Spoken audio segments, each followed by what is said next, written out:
covenant enforcement. And so, if your covenants do not allow the district to do the covenant enforcement, then the covenants have to be amended. And I don't have the covenants in front of me, but typically it takes about a 2/3 majority to amend 70%, to amend the covenants. If the covenants are amended, and if the service plan is amended, then the district could do the covenant enforcement. But those filings that amend their covenants would have to pay a fee to the district, just like your monthly fee is paid for water, wastewater, and recreation service, because the statute provides that all covenant enforcement has to be paid for by the fees generated for covenant enforcement. So that doesn't mean a fine paid by the violators. That means an upfront monthly fee assessed and collected, just like the fees now. I'm sorry. So it's not an easy process to do. And the biggest obstacle is amending the covenants. Changing the service plan is not all that difficult to do, although the district did try that a few years ago, and the county commissioners turned them down. I know. I was the county attorney at the time advising the Board of County Commissioners. That doesn't mean I advised them to turn it down. It meant I was their legal counsel. Furthermore, the district, I believe, was taken to court over the issue of using the district's funds for covenant enforcement. And the district was found to be violating the law. So, oh, you don't, okay. Well, and that one I can look into. And I can talk to you later. Okay, Yeah. that'd be great. Sure, Yeah. I'll give you my card and all that too. Okay. So that's my understanding of it. So it's not like the district can just go today and tell a code enforcement officer, go and take them to court. Unfortunately, the way your covenants are written, any citizen does in fact have the power to go to court. So any group of citizens could pool their resources and take those people to court. And if you prevail under the covenants, you would get your attorney fees and costs. So it's not that the board's not sympathetic to you, it's just that their hands are tied. Now, some of the violations you spoke about, for example, used car sales,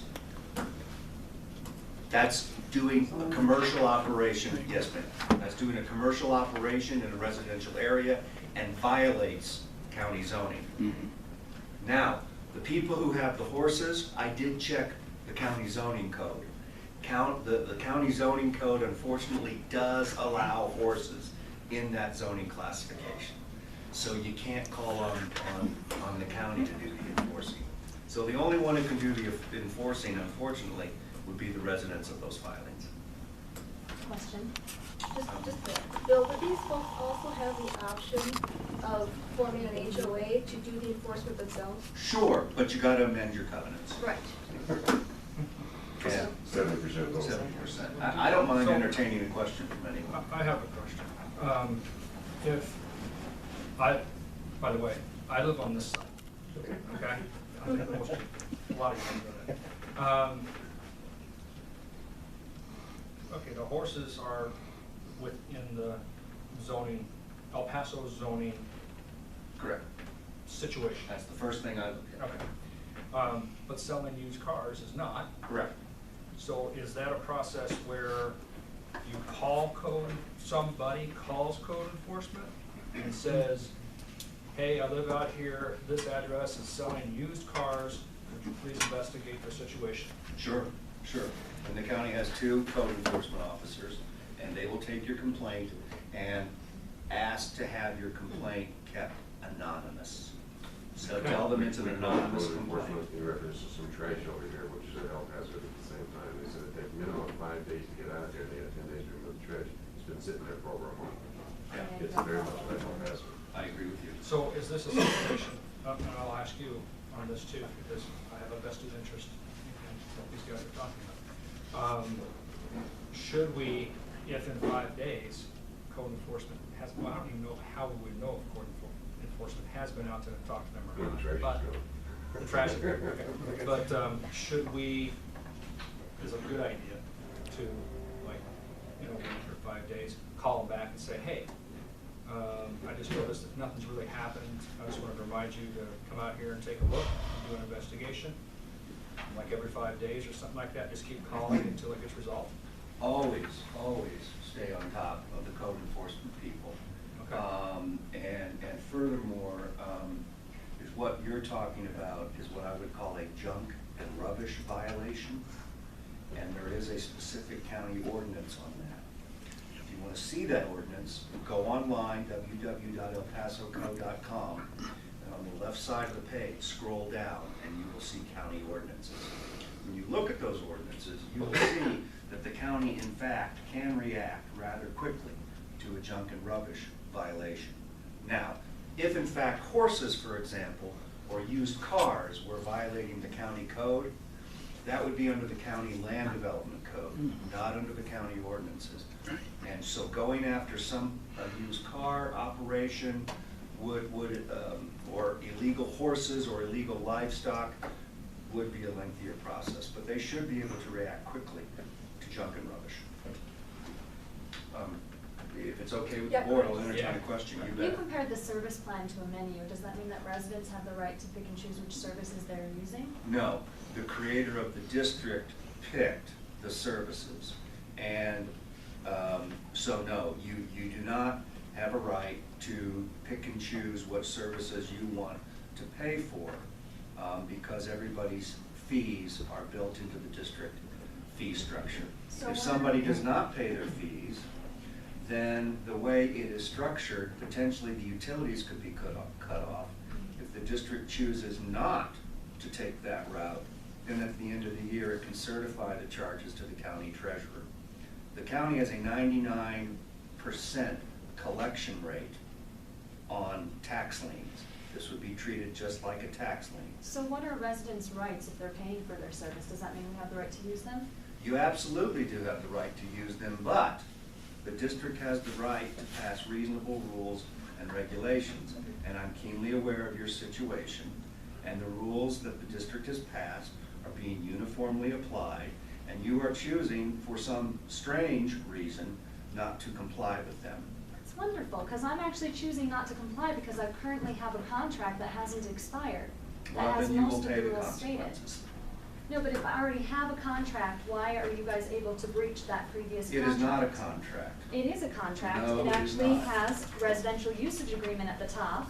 It has a date that it expires, it has the terms, and it has signatures.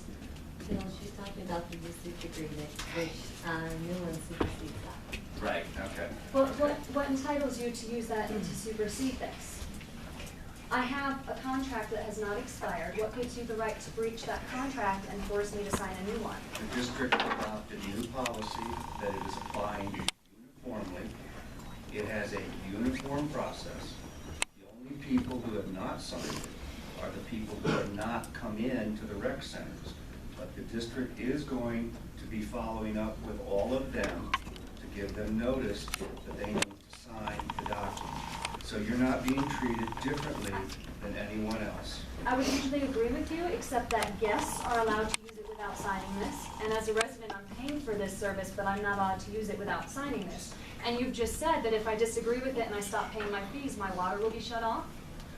Or I have no right to use it, but you're going to continue to charge me. I don't understand how even a municipal government or a metropolitan district would have the right to charge for a service that they're denying someone.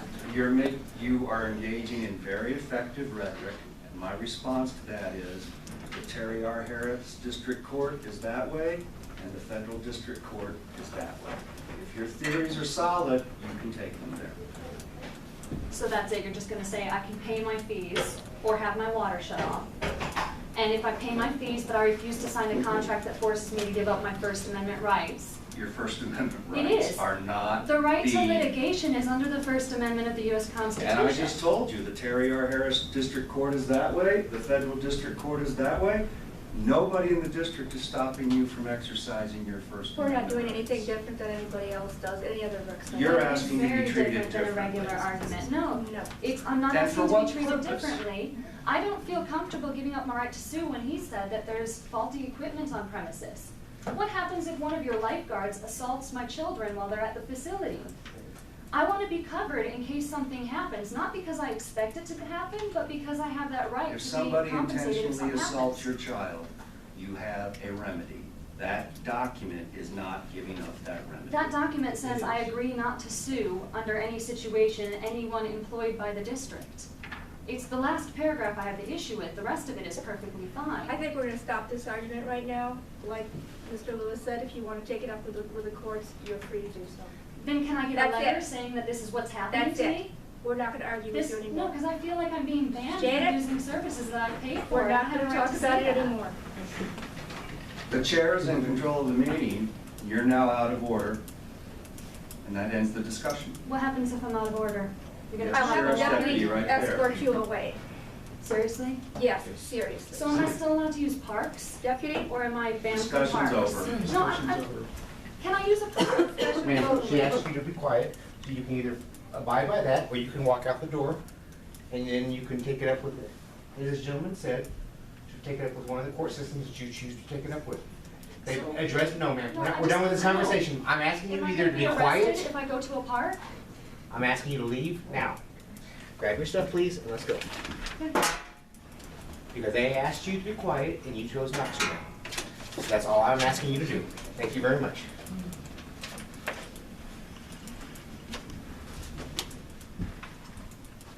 Doreen, I think you were next. Yes, thank you. I think this kind of goes along the same lines of what you're saying.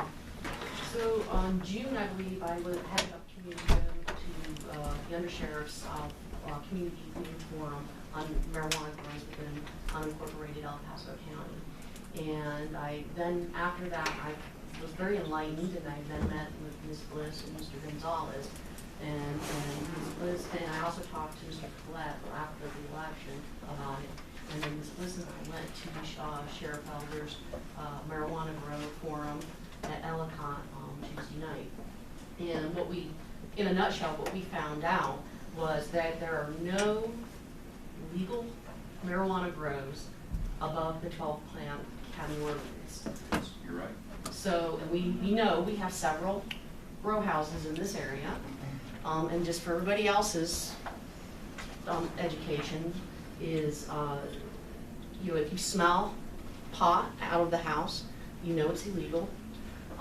And the other part to that is it's draining our natural resources, or potentially could be draining our natural resources. There is cartels out here, people are renting and doing lots of damage to the houses, and we also know that the renter as well as the owner could be taken to court or fined or jailed, whatever the county decides it wants to do. But the problem is, in order for the sheriff's department to do anything, you have to have probable cause. So I've got several questions, and I think you may have hit on it.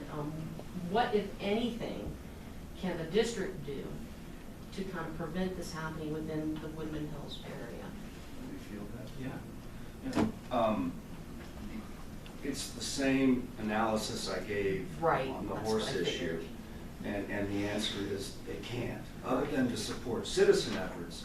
But this one is really in the hands of the sheriff and the Board of County Commissioners. I suggest you keep working with the sheriff, you keep working with your resident commissioner, and with your state legislators. It is a problem. What they are doing is they are buying homes, typically they're buying mobile homes and gutting them. And then they are bringing in commercial grade power supplies to support what they're doing inside the trailer. And so for the officers to get a warrant to search it, you're right, they have to have probable cause, but that's clearly not a district function. Right. I kind of figured after your explanation, because then at that particular point, you kind of already answered it, is we would have to change, amend our service plan and authorize the district to enforce covenants, and that could, but that's a long process. I have a client who lives in one of those subdivisions. He knows exactly what's going on. We brought it to the attention of the county code enforcement officers, but they're understandably frightened. Right. Because as you say, they are foreigners. They are people from out of the country, and they're scared. Right. So this is a law enforcement and a DEA operation. Right, and that's kind of what I thought the answer was gonna be, but I just wanted to be sure. The other thing that we can do is that the law enforcement does come to us and say, hey, we need some evidence of some kind, of water usage, we'll cooperate, but they have to be specific on what it is that they want, correct, Jean? And, yeah, and we'll certainly be willing to work with them, but, yeah, we're kind of limited. Let me amplify this discussion by saying this. Back in May, I attended what's called a Council of Neighborhood Organizations. There was a DEA agent from Denver. There was a police detective from Colorado Springs. Okay, and they gave a presentation on the marijuana grow house problem in El Paso County. Okay. One of the things that I got out of that was they said, basically, there's very little that can be done right now because the county has not done anything to address the problem. One of the things that came up as a suggestion was that, okay, for example, cooling. A lot of these grow houses have commercial, 2 or 3 commercial refrigerator-sized cooling units to cool their basements. They make jury-rigged electrical connections to absorb and distribute the power that's required, which is 25 kilowatt hours per month, which is very, very excessive. Back when this amendment was passed, what they said was the Denver County residents, not the residents, but the people in charge of the county enforcement in the Denver area recognized the problem. And what they did was they enacted regulations and ordinances to regulate cooling units, for commercial cooling units, work done to distribute electrical systems, to have them inspected, to have code to address these issues. Mostly electrical, mostly cooling, etc. What happened was these growers figured out, oh, it's too difficult for us to do our operations here in Denver. So they said, where can we go? That's easy. El Paso County. That's exactly it. And that's exactly what happened. Yeah. So one of the things that I came out of that meeting with was that we as a community need to push El Paso County commissioners to enact strict regulations to address cooling systems, electrical modifications, structural modifications, because a lot of times what they'll do is they'll just tear out stairs, they'll tear out walls, they'll tear out joists because they need to install whatever it is that they need to install for their operation. And that was basically it. It is not a water district problem. We cannot do anything about it. This is a law enforcement issue. Right, and I kind of knew that, but I just wanted to pose the question. But you kind of hit on my next thing is there a way, and I'm not quite sure that this is the right venue, if we can have a marijuana forum within Woodman Hills sponsored by the Water District? I was thinking even broader than that, maybe invite the other districts because it's a Yeah. Falcon problem. It is a Falcon problem. And see if we can get some, This and meet- maybe meet at the school or something and have a big meeting, and the same kind of panel that was at the other Right. one that we were at. I was actually thinking about Mountain View because I know the grid, it's the grid is an issue. Oh, maybe, they got a great meeting room. They do. Maybe they could host it. Yeah, because I think I would have questions for them too. Yeah. Let me also add one more thing, okay, that came out of this meeting. It's just quick. The Denver police detective said that they are understaffed. He said, people asked, well, what can we do? Can we make a complaint? Sure, you can call me, etc. He gave his name. His name is Adam Hughes. He said, but I've got a stack this high of complaints, people that are called in, suspected marijuana grow houses that I have yet to investigate or to assign to someone to investigate. So It's gonna take a long time. Yeah, Adam was at the same one. Yeah, I have a couple of other questions, but I don't wanna infringe on your yeah, go ahead. question. This isn't a